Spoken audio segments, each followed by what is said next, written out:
Hello everyone, welcome to my channel infinity agent fanfic. I hope कि आप सब लोग अच्छे हो। तो चलिए पिछले एफएफ का लास्ट पार्ट को आज स्टार्ट करते हैं। पिछले पार्ट में हमने देखा था कि वांग जी एवन वन के लिए बिजनेस मीटिंग में चला गया था और विंग यहीं पे रह गया था। नेक्स्ट डे विंग अपने अपार्टमेंट में शिफ्ट हो जाता है। वैसे वो कभी वांग जी के अपार्टमेंट पे शिफ्ट ही नहीं हुआ था, क्योंकि विंग तो बस वहाँ एक नाइट के लिए गया था। विंग के सारी चीज़ें, सारे कपड़े वगैरह सब कुछ विंग के अपार्टमेंट में ही था। विंग और वांग जी कभी कभी फ़ोन पे बातें करता है। विंग फिर अपने बिज़नेस को लेकर बिजी हो जाता है और वांग जी अपने बिज़नेस को लेकर। उधर विंग पूरा दिन मेहनत करता है, अपने बिज़नेस को ग्रो करने में लगा देता है। दिन के टाइम वो पूरा कॉलेज में, यूनिवर्सिटी में बिताता है और रात के टाइम आके वो पूरे बिज़नेस की डील सब कुछ देखता है। विंग का बिज़नेस अभी भी स्टेबल नहीं हुआ था। उसका बिज़नेस अभी भी उतना स्टेबल नहीं था, इसलिए वो अपने जॉब को तो नहीं छोड़ सकता। पहले विंग को अपने जॉब को, कंपनी को स्टेबल करना होगा, उसके बाद ही वो अपने प्रोफेसर की जॉब को छोड़ सकता है। इस वजह से विंग दिन रात मेहनत करता था। दूसरी तरफ वांग जी, जो कि यूएई में था, यहाँ के और चाइना दोनों के बीच टाइम डिफरेंस की वजह से विंग पूरा दिन भर काम करके, वांग जी जब टाइम निकाल कर विंग को फ़ोन करता, विंग बिल्कुल एक मेहनती किसान की तरह सो जाता था। वो वांग जी से एक दो वर्ड्स के अलावा कुछ ज़्यादा बातें ही नहीं कर पाता था। दोनों के बीच काफ़ी ज़्यादा डिस्टेंस आ चुका था। वांग जी जो कि अपने काम को बहुत जल्द से जल्द ख़त्म करने की कोशिश कर रहा था। वांग जी पूरे दिन डिफरेंट क्लाइंट से मिलता था। वांग जी वहाँ अपने काम के साथ साथ विंग की कंपनी के लिए भी, लेकिन विंग के लिए हैरानी की बात तो ये थी कि धीरे धीरे विंग के पास बड़े बड़े बिजनेस डील मिलने लगे थे। उधर वांग जी मेहनत कर रहा था और उधर विंग मेहनत कर रहा था। दोनों ही अपने काम में इतना बिजी हो गए थे कि एक दूसरे को टाइम देने के लिए दोनों के पास टाइम बहुत कम थे। वांग जी तो विंग को बहुत मिस करता था। विंग भी ऐसा नहीं था कि वांग जी को मिस नहीं करता था, लेकिन उसके लिए उसकी काम पसंद ज़्यादा इम्पोर्टेंट था। वांग जी उसका हस्बैंड है, वो आएगा तो विंग उससे मिल लेगा, लेकिन उतना वक्त में विंग को कुछ ना कुछ बनना था। अब क्या हस्बैंड से के कंधे मिलाना था, इसलिए विंग और भी ज़्यादा मेहनत कर रहा था।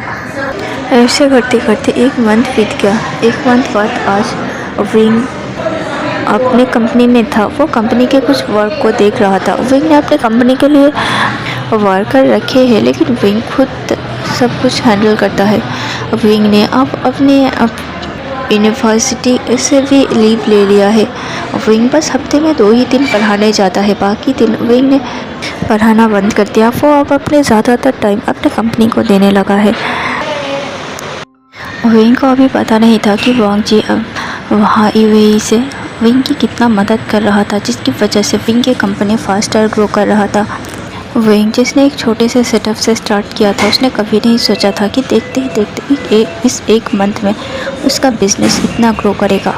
विंग उसने बिजनेस वर्ल्ड में अपना नाम छुपा के रखा था। विंग को सब इलिंग पेट्रिया के नाम से जानते थे। सिर्फ जो करीबी लोग विंग के साथ बिजनेस डील साइन करते थे, वही विंग की असली पहचान जानते थे। वांग जी उधर जल्दी से अपना काम ख़त्म करके वन बंद पर आने का ट्राई करता है। एक दिन विंग यूनिवर्सिटी के पढ़ाने के बाद अपने रूम पे आ रहा था। अचानक से विंग को कुछ अजीब सा महसूस होता है। विंग के अपार्टमेंट में कुछ तो अलग था। विंग सोचता है कहीं कोई चोर वगैरह तो नहीं है ना। विंग अलर्ट हो जाता है। विंग इमरजेंसी नंबर लगाने ही वाला था कि तभी अचानक से विंग को अपने बेडरूम से कुछ आवाज़ें सुनाई दिया।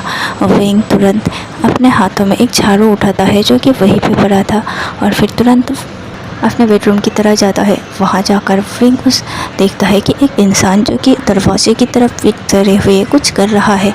विंग बहुत डर गया था, लेकिन विंग इतना भी डरपोक नहीं था। विंग वो झाड़ू उठाता है, उस इंसान को मारने के लिए जाता है कि तभी वो पर्सन पीछे घूम जाता है। विंग की झाड़ू विंग के हाथों से गिर जाता है। वांग जी जो कि विंग के सामने था, कह रहा था।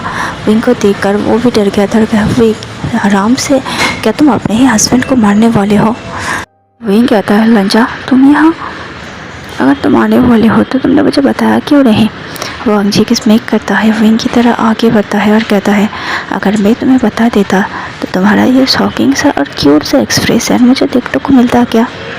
बस समझो इसीलिए नहीं बताया।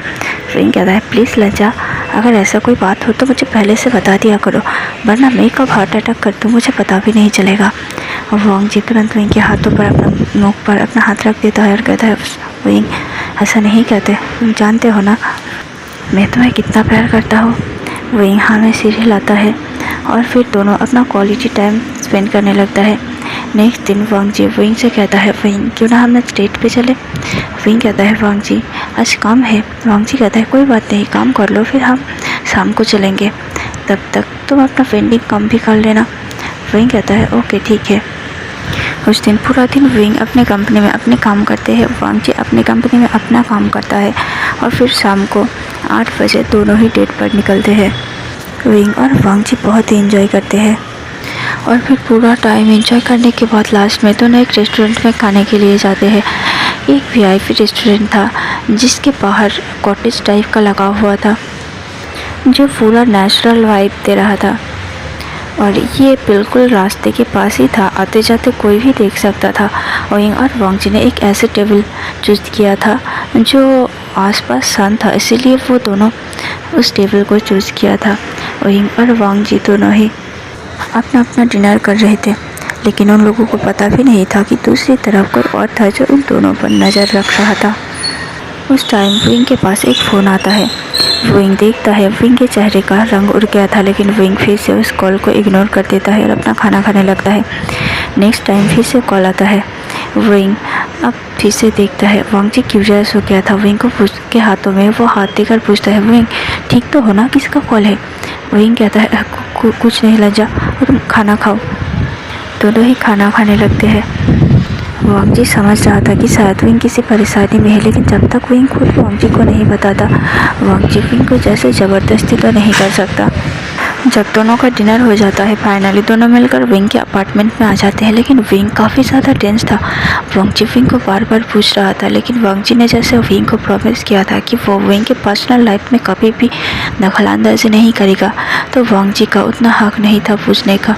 इसलिए वांग जी ने विंग को उसके हाल पर छोड़ना सही समझा। लेकिन वांग जी ने अपने असिस्टेंट को फ़ोन किया और कहा कि पता लगाओ कि उनके लाइफ में क्या कुछ हो रहा है।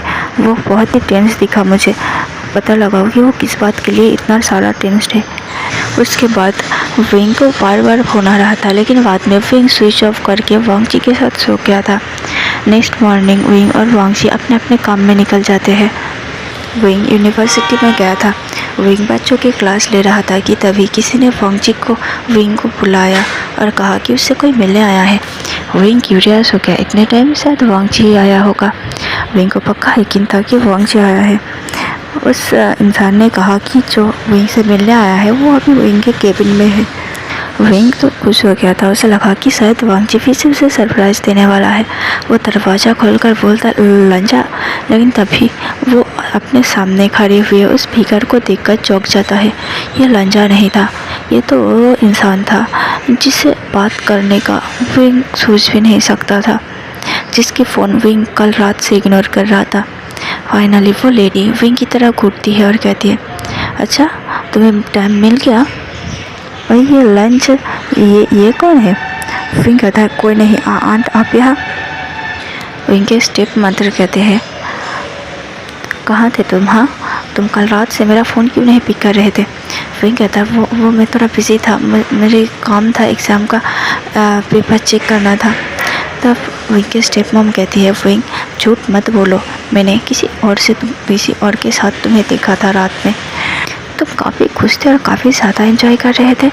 तुम घर पे पैसे भिजवाते हो तब तुम्हें इतना ज़्यादा तकलीफ़ होता है, और खुद ऐसे एंजॉय कर रहे हो, सारे पैसे खर्च कर दिए होंगे शायद तुमने, हाँ। या फिर वो इंसान वो कौन है तुम्हारा। विंग कहता वो बस एक दोस्त था और कोई नहीं। अच्छा दोस्त था, लेकिन तुम तो उसके काफ़ी करीब थे। विंग कहता है ऐसा कुछ नहीं। विंग की स्टेप मदर तब कहती है देखो विंग, चाहे तुम जो मर्जी कर लो, लेकिन तुम जानते हो ना तुम्हारी डोरी ज़िंदगी का मेरे हाथों में है, और मैं नहीं चाहता कि तुम किसी ऐसे वैसे से मिलो, समझे। मैंने किसी को तुम्हारे लिए चुना है, मेरी फ्रेंड का एक बेटा है, मैं चाहता हूँ कि तुम उससे शादी करो। विंग एक चौंक गया था और चौंकते हुए अपने स्टेप मॉम को देखकर कहती है हाँ, लेकिन तब उसके स्टेप मॉम उसे वही चुप कराते हुए कहते हैं वही तुम जानते हो कि मैं क्या कुछ कर सकती हूँ। अगर तुमने मेरी बात नहीं सुनी तो तुम्हारे जो सो कॉल्ड फादर है ना, जिसने आज तक तुम पर ध्यान नहीं दिया, मैं दुनिया से उसे गायब कर दूँगी। क्या तुम चाहते हो ऐसा? विंग नाम से चिल्लाता है। तब विंग के स्टेप मॉम कहती है अच्छे बच्चे, अब मेरी बात कान खोल कर सुन लो। आज शाम को तुम्हें उससे मिलने जाना होगा, समझे? और कुछ तुम दोनों डेट करो, एक दूसरे से मिलो, और शादी तो तुम्हें उससे ही करना पड़ेगा। खबरदार जो ऐसी वैसी कोई हरकत किया जिसकी वजह से मेरे फ्रेंड का बेटा नाराज़ हो जाए तो तुम्हारा ख्याल नहीं, और तुम्हारा वो बाप तो मेरे पास है ही ना। वही कहता है आंट आप ऐसे नहीं कर सकते। मैं क्या कर सकता हूँ क्या नहीं, ये तुम अच्छी तरह से जानते हो विभूषण। अगर तुमने मेरी बात नहीं समझी ना, तो जिस लड़के से तुम छुपते छुपाते हुए मिल रहे थे ना, अब मैं उसे नहीं छोड़ूंगी। यह कह के वो लेडी वहाँ से चली जाती है। विंग जो काफ़ी खुश होकर कमरे के अंदर गया था, उसके चेहरा मुरझाए गए थे। विंग के आंखों में थोड़ा थोड़ा आंसू आ चुका था। विंग तुरंत अपने आंसुओं को पोंछता है और अपने आप को हिम्मत देने लगता है, लेकिन इस वक्त विंग को किसी सहारे की ज़रूरत था। विंग को कुछ समझ नहीं आता। वो बस तुरंत वांग जी को फ़ोन लगाता है और उसे कहते हैं हाय क्या कर रहे हो। वांग जी कहता है तुम इस वक्त तो तुम्हें अपने क्लास में होना चाहिए। विंग कहता है हाँ मैंने अपना क्लास कंप्लीट कर चुका हूँ, अभी बस मुझे तुम्हारे बारे में याद आ गया तो तुम्हें फ़ोन कर लिया। वांग जी कहता है विंग कुछ हुआ है क्या? कल रात से तुम परेशान हो, कुछ हुआ तो तुम मुझे बता सकते हो। देखो मैंने प्रॉमिस किया है कि मैं तुम्हारे बारे में कभी भी तुम्हारे मामले में नहीं घुसूंगा, लेकिन विंग मैं तुम्हें ऐसे देख भी नहीं सकता। अगर कुछ हुआ है तो प्लीज़ बोलो। विंग के आंखों में आंसू आ गया था। विंग तुरंत अपने आंसुओं को पोंछते हुए वांग जी से कहता है नहीं लंजा कुछ नहीं हुआ था, वो बस मैं तुमसे ये कहना चाहता था कि आज मुझे आने में थोड़ा देर हो जाएगा, तुम चले जाना। वांग जी कहता है तुम कब तक आओगे? विंग कहता है पता नहीं। तो फिर क्या मैं तुम्हें लेने आ जाऊँ? नहीं लंजा, तुम्हें कोई ज़रूरत नहीं आने की। वांग जी कहता है लेकिन विंग कहता है लंजा तुमने प्रॉमिस किया था। वांग जी कहता है ठीक है विंग, मैं अपना प्रॉमिस नहीं तोड़ूंगा, लेकिन तुम अपना ख्याल रखना और तुम टाइम से आ जाना, और हाँ मुझे फ़ोन करना मत भूलना। विंग कहता है ठीक है लंजा। उस दिन शाम को विंग रेस्टोरेंट पे इंतज़ार करता है। कुछ देर बाद वो इंसान आता है जिससे उसके स्टेप मॉम ने विंग की शादी तय करवा दिया था, बिना ये जाने हुए कि विंग तो ऑलरेडी शादीशुदा है। विंग उससे मिलता है, उसे बताना चाहता था कि विंग ऑलरेडी मैरिड है, लेकिन अगर विंग ने बता दिया और ये उनके स्टेप मॉम को पता चल गया तो पता नहीं वो वांग जी के साथ क्या करेगा। बचपन से ही उसे विंग के साथ एक खुद से विंग के मॉम की वजह से विंग के स्टेप मॉम विंग को बिल्कुल पसंद नहीं करती, और विंग के लाइफ को हेल बनाने के लिए उसे जितना दूर जाना होगा वो उतनी दूर जाएगी। और विंग ये बात कि उसके साथ लंजा की शादी हुआ है अपने स्टेप मॉम तक अभी पहुँचने नहीं दे सकता, इसीलिए विंग उस इंसान को कुछ नहीं कहता। वो इंसान ऐसे तो काफ़ी अच्छा था, विंग के साथ अच्छा बिहेव कर रहा था, लेकिन लंजा के आगे फीका पड़ रहा था। उस दिन उस इंसान से मिलने के बाद विंग को अच्छा तो नहीं लग रहा था, लेकिन नेक्स्ट डे भी उस इंसान ने कहा कि वो इनसे मिलना चाहता है। उसने विंग की यूनिवर्सिटी का एड्रेस भी ले लिया था कि वो विंग के साथ कभी अगर विंग प्रॉब्लम हो तो यूनिवर्सिटी से में आके मिल सके। विंग उस दिन घर जाकर अपने लंजा को सब कुछ सच बताना चाहता था, लेकिन विंग डर गया था। विंग अपनी वजह से लंजा को ऐसे परेशान नहीं देख सकता। क्या पता विंग ने लंजा को कुछ बता दिया और उसके स्टेप मॉम को पता चल गया तो। और वैसे भी कहाँ विंग कहाँ लंजा, विंग अभी तक लंजा के बराबरी नहीं कर पाया, इसलिए विंग को काफ़ी छोटा फील होता है लंजा के सामने। वो ये सब बातें लंजा को बताकर लंजा को तकलीफ़ नहीं देना चाहता था। उसे पता है कि लंजा उसे कितना ज़्यादा प्यार करते हैं। दूसरी तरफ वांग जी, जिसके असिस्टेंट ने उसे बता दिया था कि विंग किसी से मिलने गया था, वांग जी ने सोचा था कि विंग शायद आके उसे बताएगा, लेकिन विंग ने कुछ नहीं कहा था। वांग जी को थोड़ा सा तकलीफ़ हुआ था, लेकिन अभी विंग उसके साथ था, जिस वजह से लंजा ने कुछ माइंड नहीं किया। अभी लंजा और विंग के अपार्टमेंट में ही रहते हैं। दोनों काफ़ी खुश थे। वांग जी जब चाहे विंग को प्यार करता था, विंग वांग जी को रेसिस्ट भी नहीं करता था। लंजा जो करता था विंग अपने साथ लंजा को वो करने देता था। विंग अभी तक लंजा के फैमिली से नहीं मिला। लंजा मिलवाना चाहता था, लेकिन लंजा के सारे फैमिली मेम्बर्स सब यूएई में रहते हैं और विंग तो वहाँ नहीं जा सकता ना। और वैसे भी विंग ने कह दिया था कि वो कुछ बन के दिखाएगा तभी लंजा की फैमिली से मिलेगा, उससे पहले विंग नहीं मिलेगा। और लंजा ने भी विंग के इस डिसीज़न को रिस्पेक्ट दिया था। दिन वैसे वैसे बीतता है।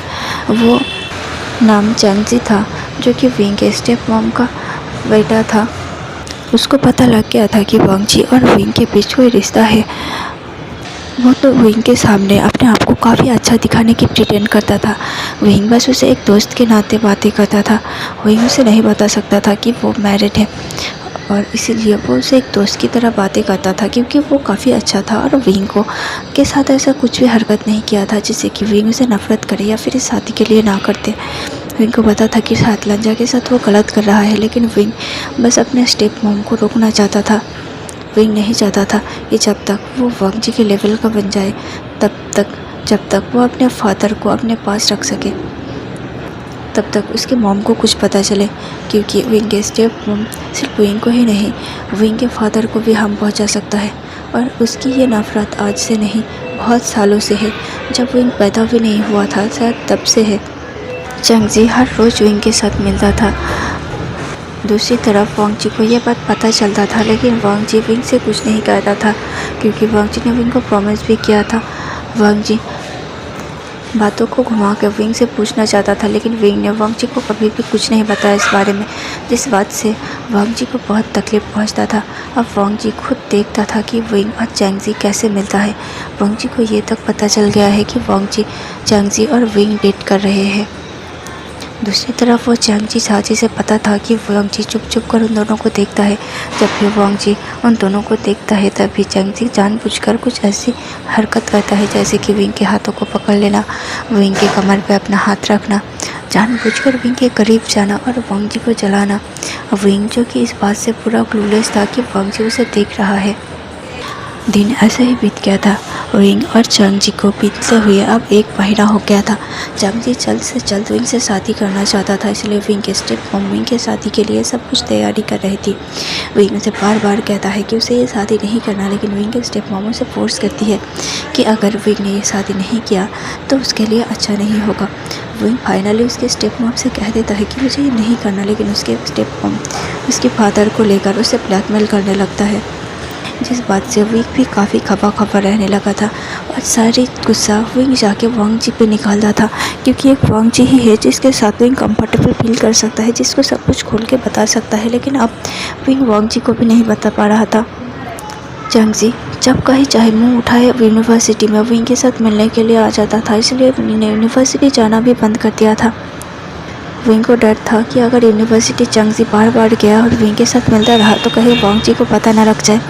विंग के दिल में वांगजी को धोखा देने का कोई इंटेंशन नहीं था, लेकिन शायद अनइंटेंशनली विंग वांगजी को धोखा ही दे रहा था, जिस बात से विंग काफ़ी ज़्यादा गिल्टी भी था। विंग बस सोचता है बस कुछ दिन वो ये नाटक करेगा, उसके बाद वो अपने फादर के लिए कोई ना कोई अरेंजमेंट ज़रूर कर लेगा और फिर उसके स्टेप मॉम के चंगुल से निकल जाएगा। लेकिन विंग को नहीं पता था कि उसके स्टेप मॉम ने उसके लिए क्या ट्रैप सेट किया है। विंग के स्टेप मॉम को ये पता था कि विंग की शादी किसी और से नहीं बल्कि लन वांगजी से हुआ है। अगर विंग के स्टेप मॉम चाहती तो विंग के साथ वांगजी की शादी को तुड़वा सकती थी या फिर वांगजी का फ़ायदा उठा सकती थी, लेकिन उन्होंने ऐसा कुछ ना करने का डिसाइड किया। उन्होंने तो एक ऐसा फैसला लिया था जिससे कि विंग की पूरी ज़िंदगी तबाह हो जाए। विंग के स्टेप मॉम विंग के पिक्चर को देख रहा था अपने कमरे में बैठकर और कह रहा था, तुम्हारी माँ ने मेरी ज़िंदगी तबाह कर दिया ना, मैं तुम्हारी ज़िंदगी तबाह कर दूँगा। तुम्हें तो पता भी नहीं है कि तुम्हारी मॉम ने क्या किया। तुम्हारी माँ मेरे घर पे एक नौकर थी, नौकर की बेटी थी। वही चैंगजी का शादी मुझसे तय हुआ था, मैं बचपन से उसे प्यार करती थी, लेकिन तुम्हारी माँ ने क्या किया, वही चैंगजी को अपने झांसे में फंसा लिया और उससे शादी कर लिया। तुम्हें पता भी नहीं कि तुम्हारी माँ की वजह से मैं कितना तड़पी। तुम्हारी माँ का मौत कोई एक्सीडेंट नहीं था। मैं तुम्हारी माँ से चुन चुन के बदला लेना चाहता था, लेकिन उससे पहले ही तुम्हारी माँ मर गई। मुझे नहीं पता था कि वह ऐसे एक झटके में मर जाएगी। मैं उसे वो दर्द महसूस करवाना चाहती थी जो मैंने उसके बिट्रेयल में महसूस किया था। मैंने वो नौकर की बेटी थी, लेकिन फिर भी मैंने उसे अपने बहन जैसा प्यार दिया था, लेकिन उसने तो मेरे ही प्यार को मुझसे छीन लिया। अब मैं तुम्हारी माँ का बदला तुमसे लूँगी, मैं तुमसे तुम्हारी सारी खुशियाँ छीन लूँगी वेविजियन। तभी उसे कुछ आवाज़ सुनाई देता है कि बस करो यू, तुम और कितने दिन ये सब करोगी।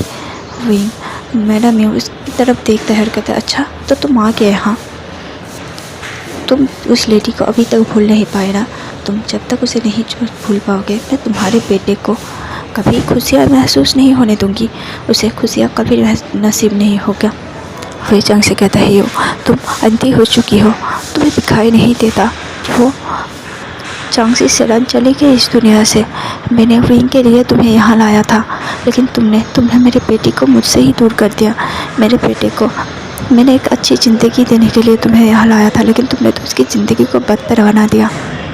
तब जियांग यू वे चांगसी की तरह देखता है, कहता है हाँ इसीलिए तो मुझे उस पर और भी ज़्यादा गुस्सा है। माना कि वे कांगसी सर ने तुम्हें मुझसे छीन लिया था, लेकिन मैंने सोचा था कि उसके जाने के बाद तुम मुझसे प्यार करोगे, लेकिन तुमने तो मुझे विंग का बेबी सिटिंग करने के लिए लाया था ना, इसी वजह से मुझे उस पर और भी ज़्यादा गुस्सा है। तब वही चांग से कहता है बस करो यू, कांगसी ने तुम्हें कोई धोखा नहीं दिया था, मुझे कांगसी से प्यार हो चुका था और मैं तुमसे कभी ऐसे प्यार नहीं किया। माना कि हम दोनों एक साथ थे, लेकिन तुम्हारे लिए मैंने ऐसी फीलिंग्स कभी महसूस नहीं किया था। लेकिन जब मैंने कांगसी से मिला तो मैंने महसूस किया कि असली प्यार क्या होता है। कांगसी वो बेचारी तो मुझसे दूर भागती थी क्योंकि तुम्हारी शादी मुझसे तय हुआ था, लेकिन मैंने उसे काफ़ी मनाने की कोशिश किया। उसके बाद वो जाके मेरे प्यार को एक्सेप्ट किया। वो भी मुझसे प्यार करती थी, लेकिन तुम्हारी वजह से अपनी फीलिंग्स को छुपाती थी। अच्छा ऐसी बात है, मुझे ये सब कुछ नहीं सुनना, मुझे ये सब कुछ नहीं जानता। मेरे साथ धोखा हुआ है, मुझे जो खुशी मिलनी चाहिए थी वो मुझे कभी नहीं मिला, सिर्फ एक इंसान की वजह से। और आप क्या चाहते हो, मैं ऐसे ही सब कुछ जाने दूँ? बिल्कुल नहीं, मैं तबाह कर दूँगा। उसने मेरी लाइफ को तबाह किया ना। आपने मेरे बच्चों से अच्छी बातें तो कर लिया, लेकिन कभी भी उसे बिग फादर वाला प्यार नहीं दे पाए, सिर्फ और सिर्फ विंग की वजह से। आपको क्या लगता है मैं अपने तक तो सह सकता हूँ, लेकिन मेरे बच्चे का क्या मैं सह लूँगी ऐसे ही चुपचाप? बिल्कुल नहीं। वही चांग से कहता है यू तुम और कितनी नीचे गिरोगे, तुम्हारी वजह से मैंने अपने बेटे से बात करना बंद कर दिया, तुम्हारी वजह से मैंने उसे ऐसे दिखाया, उसे ऐसा लगता है कि मैं उसे नफरत करता हूँ। हाँ तो जानने दीजिए ना, उसे महसूस करने दीजिए, ये उसके लिए काफ़ी नहीं है। मैं तो उसके लिए पूरा प्लानिंग कर लिया। दूसरी तरफ विंग जो कि वांग जी के साथ था, लेकिन विंग का किसी भी चीज़ पे मन नहीं लग रहा था। चांग जी विंग को बार बार मैसेज कर रहा था, विंग के फ़ोन रिंग कर रहा था। विंग अगर मैसेज का रिप्लाई ना दे तो चांग जी फ़ोन तक कर लेता था, इसलिए विंग चांग जी को मैसेज का रिप्लाई दे रहा था। और वांग जी जो कि विंग के अटेंशन पाने के लिए विंग के पास ही बैठता था। ये सब जो कुछ भी हो रहा था वांग जी को बिल्कुल अच्छा नहीं लग रहा था। वांग जी को ऐसा महसूस हो रहा था कि शायद उसने विंग को ज़बरदस्ती किया है, शायद विंग के दिल में वांग जी के लिए फीलिंग्स है ही नहीं। विंग कुछ देर बाद वहाँ से उठता है, वांग जी से कहता है मुझे कुछ कहीं जाना होगा, काम है। वांग जी कहता है मैं तुम्हें छोड़ दूँ? विंग कहता है नहीं बिल्कुल नहीं, मैं अकेला जा सकता हूँ। ये कह के विंग वहाँ से चला जाता है। विंग के जाने के बाद वांग जी भी एक कार लेता है और विंग के पीछे पीछे निकल जाता है। वांग जी को पता था कि विंग कहीं ना कहीं उस चांग जी से मिलने जा रहा है, और वांग जी ने विंग का मैसेज पढ़ लिया था जो चांग जी उसे मिलने के लिए बुला रहा था। वांग जी अंदर ही अंदर रो रहा था, उसे तकलीफ़ हो रहा था। जिस विंग से वो इतना प्यार करता है वो विंग ही उसे अंदर अंदर धोखा दे रहा है। वांग जी को इतने दिन तक लग रहा था कि शायद विंग कुछ मजबूरी की वजह से ऐसा कर रहा है, लेकिन आज वांग जी के साथ जो होने वाला था उसके बाद शायद वांग जी का पूरी गलत फहमी दूर होने वाला था। वांग जी देखता है कि विंग एक क्लब में जाए लग गया।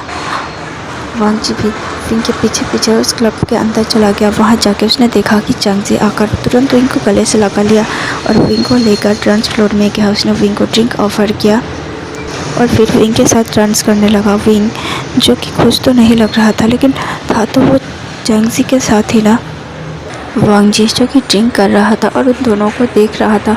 वांग जी ने पता नहीं कितना ड्रिंक कर लिया और कितने सारे ग्लासेस को तोड़ चुका था अपने हाथों से, जिसकी वजह से वांग जी के हाथों से खून भी निकल रहा था।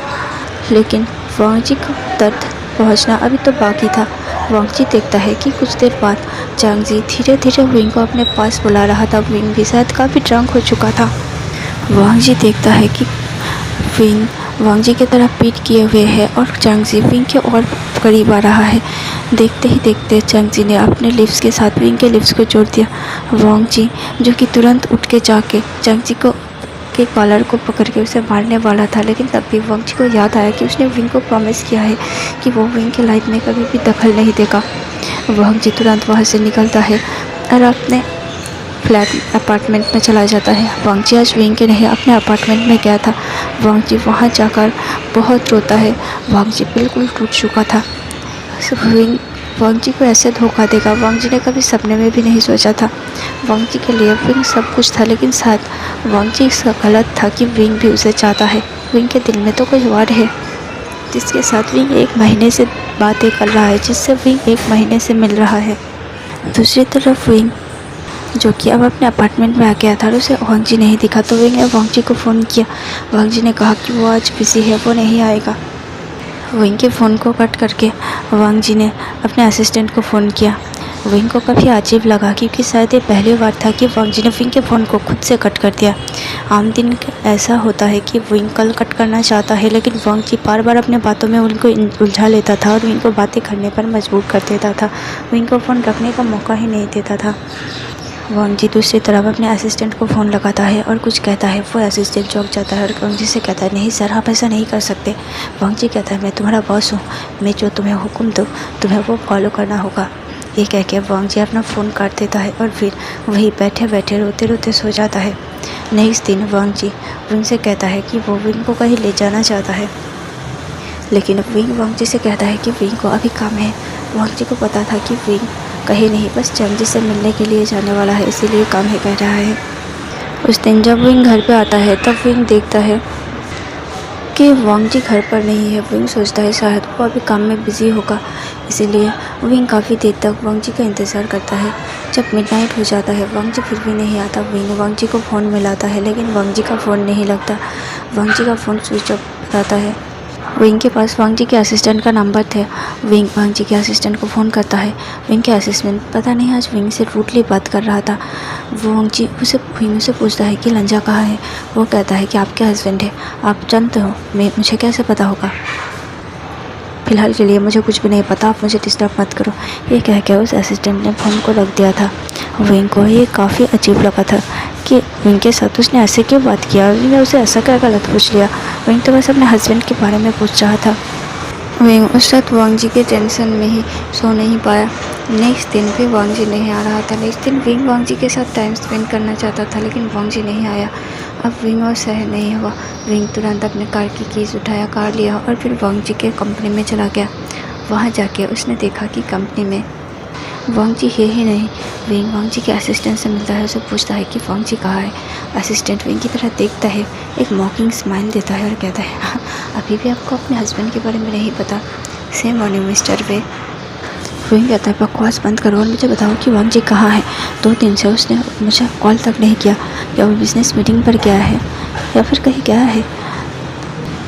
विंग के असिस्टेंट वांग जी के असिस्टेंट विंग को देखते हुए कहता है, हाँ सर, गए हैं, कहीं गए हैं, ऐसी जगह गए हैं कि कभी भी आप उसे नहीं देख सकते, शायद कभी भी वो वापस नहीं लौटने वाला। विंग कहता है, क्या मतलब, क्या है। वांग जी के असिस्टेंट कहते हैं, सर ने आपके लिए गिफ्ट भेजा था, आपने नहीं देखा। विंग को याद आता है कि उसके पास एक गिफ्ट रखा हुआ था, लेकिन विंग ने उतना गौर नहीं किया। विंग अपने काम में बिजी था, इसलिए बाद में वो उस गिफ्ट को खोलना भूल ही गया। विंग कहता है, क्या। असिस्टेंट कहता है, आप उसे खोलना, आपको जवाब मिल जाएगा। फ़िलहाल के लिए आपसे किसी जवाब को उम्मीद मत रखिए। आप, मैं मजबूर हूँ, मैं आपको कुछ भी नहीं बता सकता। दूसरी तरफ विंग तुरंत अपने अपार्टमेंट में चला जाता है। विंग उस गिफ्ट को ढूंढता है कि उसने कहाँ रख दिया था। फाइनली विंग को कबर्ड के अंदर वो गिफ्ट मिलता है। विंग खोलता है। विंग के दिल तेज़ी से धड़क रहा था। विंग को बहुत तकलीफ़ हो रहा था। विंग को डर लग रहा था कि कहीं इसमें ऐसा कुछ ना निकल जाए जो कि विंग सहन ना कर पाए। विंग धीरे धीरे उस गिफ्ट को खोलता है। वहाँ एक डायरी रखा था। विंग और वांग जी के मैरिज फर्स्ट मीटिंग से लेके काफ़ी पिक्चर क्लिक किए हुए था, सब था उसमें। और तो और उसमें एक बड़ा सा लेटर था, जिस लेटर में विंग और वांग जी का 2 मंथ एनिवर्सरी लिखा था। और दोनों का एक बहुत खूबसूरत तस्वीर था जो कि विंग को पता ही नहीं कि कब लिया गया है। शायद वांग जी और विंग अपने फर्स्ट नाइट के बाद जब डेट पे गए थे तब ये पिक्चर लिया हुआ है। उन पिक्चरों को विंग एक एक करके देख रहा था और विंग के फेस पे स्माइल आ रहा था। विंग अपने मन में सोचता है, वांग जी मैं गलत था, मैं पहले इनसिक्योर था, मैं पहले अपने आप को लेके डाउट में था कि क्या मैं कभी तुम्हारे पास खड़ा हो पाऊँगा, क्या मेरी कभी उतनी हैसियत होगी कि मैं अपने आप को तुम्हारे हस्बैंड कह सकूँ। लेकिन वांग जी आज मुझे कोई शर्म नहीं, मुझे कोई गिला शिकवा नहीं, मैं बस तुम्हें चाहता हूँ। मैंने सब कुछ सेटल कर दिया, अब हम दोनों खुशी खुशी रह सकते हैं, हमें कोई नहीं रोकेगा। ये कह के विंग एक एक फ़ोटो देख रहा था, वांग जी के फेस पे हाथ फिरा रहा था, कभी कभी तो उन फ़ोटोज़ को किस कर रहा था। फाइनली विंग को वो डायरी दिखा, विंग के दिल तेज़ी से धड़क रहा था। विंग बस सोचता है इस डायरी में क्या लिखा है, लंजा क्या उसने अपने लव कन्फेस किया है। लेकिन लंजा तो हर दिन विंग को अपना लव कन्फेस करता है। वो तो विंग था जिसने शायद आज तक वांग जी को कन्फेस नहीं किया था, लेकिन अब जल्द ही विंग वांग जी को अपना लव कन्फेस कर देगा। ये सोचकर विंग उस डायरी को खोलता है। जैसे जैसे विंग डायरी को खोल रहा था, विंग को डर सा लग रहा था, विंग के दिल तेजी से धड़क रहा था, विंग को पता नहीं कुछ अननोन सा सता रहा था। विंग धीरे धीरे उस डायरी को खोलता है। पहले पेज में विंग और वांग जी का एक बहुत ही खूबसूरत ड्राइंग था, स्केच था जो कि वांग जी ने खुद अपने हाथों से किया था। विंग को पता था कि वांग जी एक अच्छा पेंटर है, लेकिन उतना अच्छा पेंटर है विंग को नहीं पता था। विंग अपने फ़ोन के में उस तस्वीर को लेता है और विंग अपना वॉलपेपर सेट कर देता है और फिर विंग एक एक करके पेज पलट रहा था। विंग जैसे जैसे पेज पलट रहा था डायरी का, विंग के हाथ धीरे धीरे काँप रहा था। वहाँ विंग धीरे धीरे पढ़ रहा था, वांग जी के सब पहले दिन से लेकर सब फीलिंग्स वहाँ लिखा हुआ था। वांग जी ने लिखा हुआ था कि कैसे पहली बार उसने विंग से मिला था तब उसे फर्स्ट साइड पैर हो गया था, फिर उसने यूनिवर्सिटी में मिला था। वांग जी को पता था कि विंग वांग जी को देख रहा है, लेकिन वांग जी ने ऐसा प्रिटेंड किया कि वो वांग जी को नहीं जानता, विंग को नहीं जानता, नहीं देखा, क्योंकि वांग जी देखना चाहता था कि क्या विंग खुद से उसे पहचानता है कि नहीं। लेकिन जब विंग खुद से वांग जी को अप्रोच करने गया तब वांग जी अपने आप को नहीं रोक पाया। वांग जी ने लिखा था कि विंग तुम मेरे लाइफ का सबसे बड़ा ब्लेसिंग हो जिसे मैं कभी खोना नहीं चाहता। विंग एक एक करके लिख रहा था और विंग को काफ़ी खुशी महसूस हो रहा था कि वांग जी विंग को इतना चाहता है। देखते ही देखते विंग का फेस धीरे धीरे उतरने लगा था, क्योंकि अब कुछ ऐसा लिखा था जिसकी उम्मीद शायद उनने दूर दूर तक नहीं किया था। एक पेज में लिखा था, विंग आज मैंने तुम्हें किसी एक लड़के के साथ देखा, तुम दोनों शायद डेट पे गए हुए थे, मैं तुम्हें पूछ रहा लेकिन तुमने कुछ नहीं कहा। विंग मैं बस अपने प्रॉमिस को रख रहा हूँ, लेकिन मुझे काफ़ी ज़्यादा तकलीफ़ हो रहा है। मुझे उम्मीद था कि तुम मुझे बता दोगे, लेकिन तुमने मुझे कुछ नहीं बताया। विंग प्लीज़ ऐसा कुछ मत करना जिससे मैं टूट जाऊँ, मैं तुम्हें बहुत चाहता हूँ विंग, तुम्हारे बिना मेरे ज़िंदगी का कोई मूल्य नहीं विंग, सो प्लीज़ मेरी फीलिंग्स का कदर करना। विंग अपने मन में सोचता है क्या वांग जी को पता था। फिर वो एक एक करके सब पेज पलटता है जिसमें विंग और चंग जी ने जितनी बार भी मुलाकात किया था सबके बारे में जिक्र किया हुआ था, सब के बारे में ये जिक्र किया हुआ था कि कैसे वांग जी को तकलीफ़ पहुंचता था विंग के हर बात पे, हर झूठ से। जब भी विंग झूठ बोलता था, झूठ बोलकर कोचिंग के साथ चंग जी के साथ मिलने जाता था। विंग की आंखों से आंसू बह रहा था। विंग तो बस वांग जी को तकलीफ़ नहीं देना चाहता था, इसलिए उससे ये सारी बातें छुपाई था। लेकिन वांग जी को सब कुछ पता था। अगर विंग खुद के मुंह से वांग जी को ये सब बता देता तो शायद वांग जी को इतना तकलीफ़ नहीं होता था। ये सारी विंग की गलती है। विंग एक एक करके पेज पढ़ता जाता है। फाइनली विंग लास्ट पेज पर पहुँच गया था जहाँ लिखा था, विंग कल मैंने तुम्हें देखा था, मैं भी वही था विंग, तुम्हारा पीछा कर रहा था।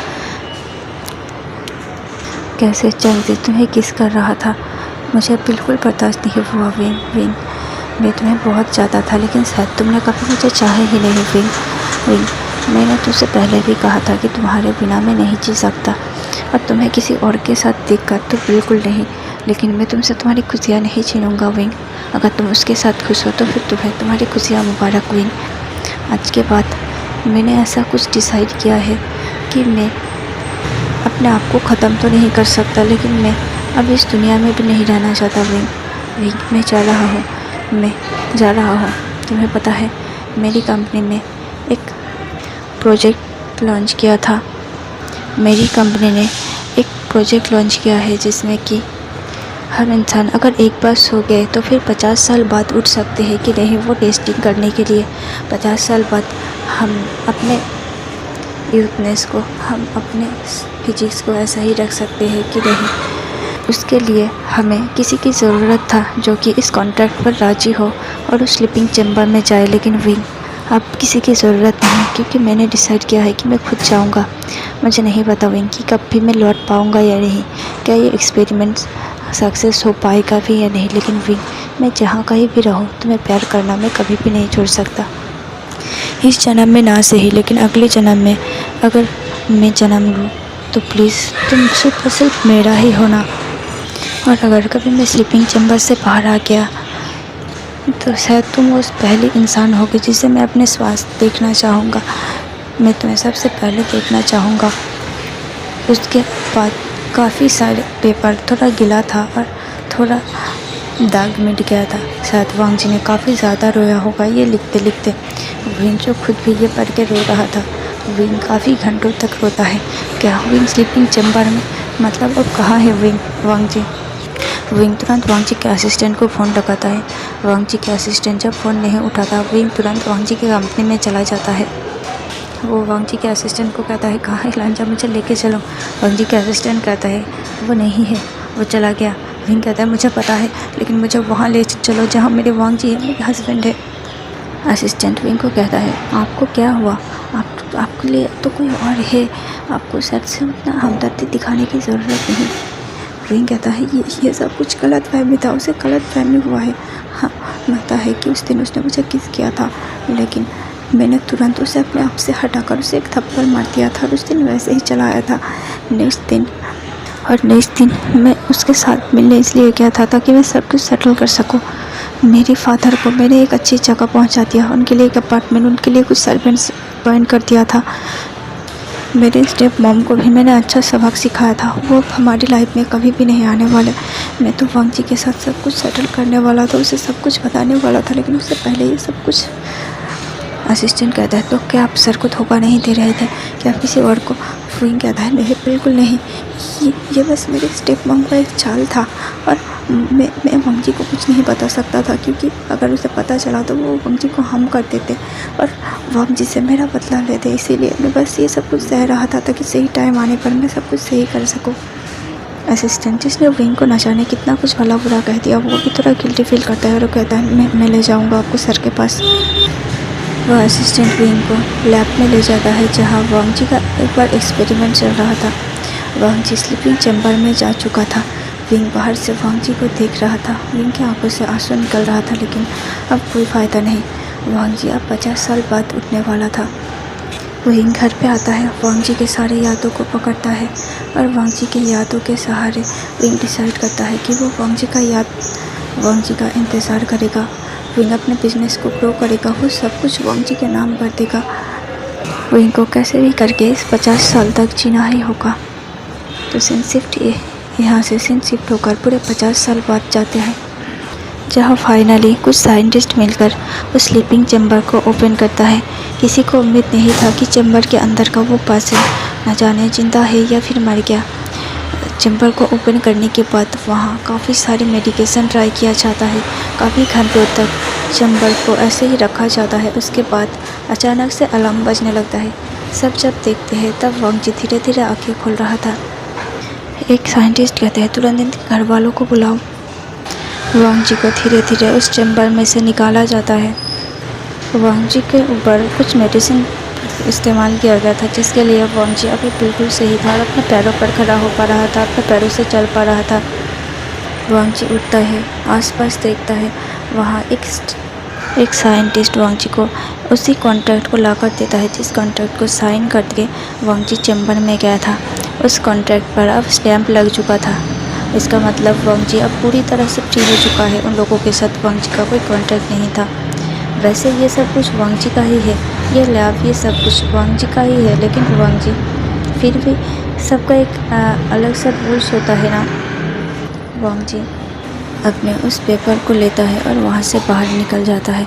वांग जी बाहर निकलता है, वो देखता है कि एक काफ़ी एजेड इंसान वहाँ बैठा हुआ है। वांग जी उसे इग्नोर करता है और वहाँ से चला जाता है। वांग जी जाकर अपने अपार्टमेंट में गया था, जहाँ सब कुछ बिल्कुल वैसा ही था जैसे वांग जी छोड़ कर गया था। एक धूल तक नहीं किया। वांग जी को लगा कि शायद वांग जी के असिस्टेंट ने सब कुछ साफ सफाई कर दिया है। वांग जी जाकर अपने भाई और अपने अंकल को फ़ोन लगाता है। उन लोगों से काफ़ी देर तक वीडियो कॉल पे बातें करता है और वो लोग कहते हैं कि वो लोग कल चाइना वापस आ रहे हैं वांग जी से मिलने।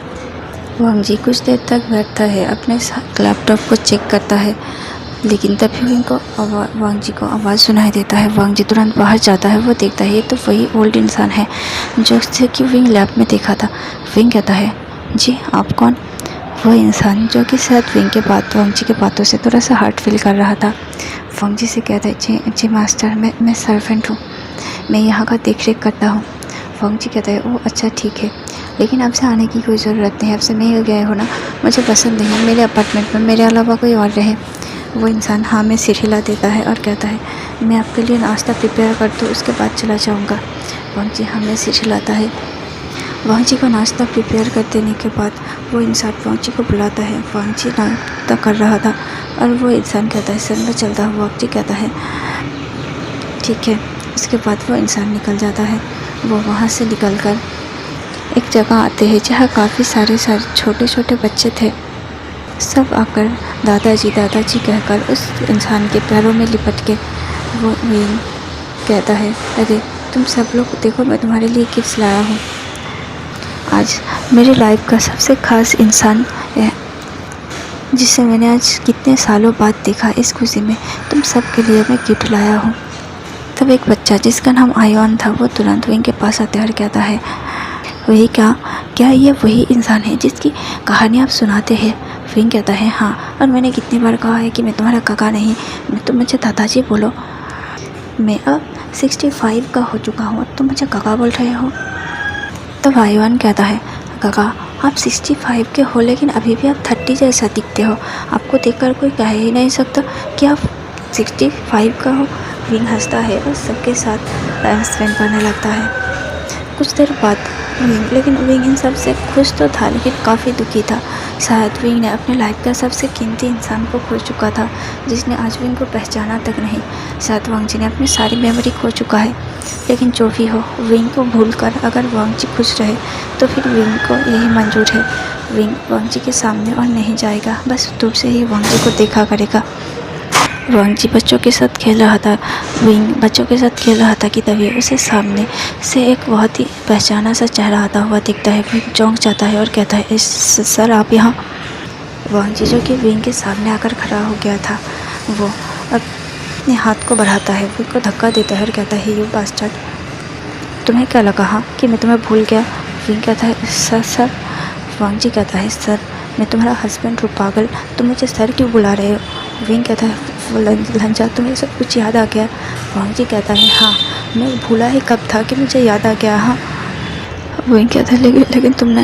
वांग जी कहता है, मैं बस देखना चाहता था कि तुम अभी भी मुझे प्यार करते हो कि या नहीं, लेकिन मैंने तुम्हारी आंखों में साफ दर्द देखा था। I am sorry wing. Wing कहता है, आई एम सॉरी लंजा, मेरी वजह से तुम्हें ये सब कदम उठाना पड़ा, मेरी वजह से तुम इतने सालों तक अपने लाइफ को जी नहीं पाए। वांग जी विंग के फेस को पकड़ता है अपने हाथों से, विंग को देखता है और कहता है, विंग सॉरी मत कहो, मुझे मेरे असिस्टेंट ने बता दिया कि तुम्हारी इसमें कोई गलती नहीं था। विंग कहता है, लज्जा, लेकिन मैंने तुम्हें तक तो दिया है ना। वांग जी कहता है, मैं भी स्टबर्न था विंग, मुझे तुमसे एक बार खुल के बात कर लेना चाहिए, लेकिन इतना बड़ा डिसीज़न मैंने एक ही बारी में ले लिया, इसके लिए मैं भी गिल्टी हो रहा विंग। लेकिन किस्मत ने मुझे एक और मौका दिया है। मैं उस चैम्बर में मर भी सकता था लेकिन मैं ज़िंदा बच गया, शायद इसीलिए कि मैं अपने हस्बैंड के साथ अपने बाकी लाइफ खुशी खुशी जीऊँ। विंग जो कि वांग जी के बातों को सुनकर स्माइल करता है। वांग जी विंग से कहता है, आई लव यू विंग। विंग फिर से वांग जी को हक करता है और कहता है, आई लव यू लंजा, तुम्हें पता भी नहीं है कि इस 50 साल में मैं कितना तड़पी। मैं हर रोज़ तुम्हें महसूस करता था, लेकिन जब आँख खोलता था तुम मेरे पास नहीं होते थे। वांग जी कहता है, कोई बात नहीं, अब मैं आ गया हूँ ना, अब हम दोनों हमेशा साथ रहेंगे, जितने भी लाइफ है हम सारे लाइफ में एक साथ रहेंगे। विंग हमें सिर हिलाता है। तब आयुआन जो आता है विंग से कहता है, काका विका क्या ये वही इंसान है जिसको आप मिस कर रहे थे? तब वांग जी आयवान की तरफ देखता है, कहता है क्या? विंग कहता है ये बहुत ही नटखट बच्चा है, इसका नाम आयवान है वांग जी। मैं कहता हूँ कि तुम मुझे दादाजी बोलो, लेकिन ये मुझे काका बोलते हैं। वांग जी आयवान की तरफ देखता है, कहता है आयवान गलत बात, विंग के बातों को कभी नहीं सुनना। तुम्हें पता हो ये कौन से अंकल से दादाजी दिखता है? हाँ, दोनों आयवान के साथ बहुत मस्ती करते हैं। विंग वांग जी को कहता है वांग जी मैं कुछ कहना चाहता हूँ। वांग जी कहता है हाँ कहो। विंग कहता है मैं सोच रहा था कि आयवान को मैं अडॉप्ट कर लूँगा। वांग जी कहता है विंग ये बहुत खुशी की बात है, आफ्टर ऑल हम दोनों के पास एक बच्चा होगा। लेकिन विंग उससे पहले आज मैं बस तुम्हारे साथ बिताना चाहता हूँ। ये कह के वांग जी विंग को लेता है, कार में बैठाता है और अपने अपार्टमेंट पर लेकर चला जाता है। वहाँ जाकर विंग वांग जी के बाहों में था। वांग जी और विंग अपने उस फीलिंग्स को पूरा कर रहे थे जो उसने एक दूसरे के बिना बिताई है। वांग जी विंग के साथ लव मेकिंग कर रहा था और विंग एंजॉय कर रहा था।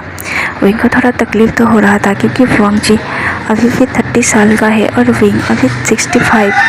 चाहे विंग ऊपर से जितना ही दिखे, विंग का दिखने में एज तो बिल्कुल नहीं लगता, लेकिन उसके अंदर के बॉडी तो थोड़ा सा वीक होगा ही ना। विंग जब इतने साल का हो गया, वांग जी भी इस बात का पूरा ख्याल रख रहा था और विंग के साथ अपने उस अधूरे प्यार को पूरा कर रहा था।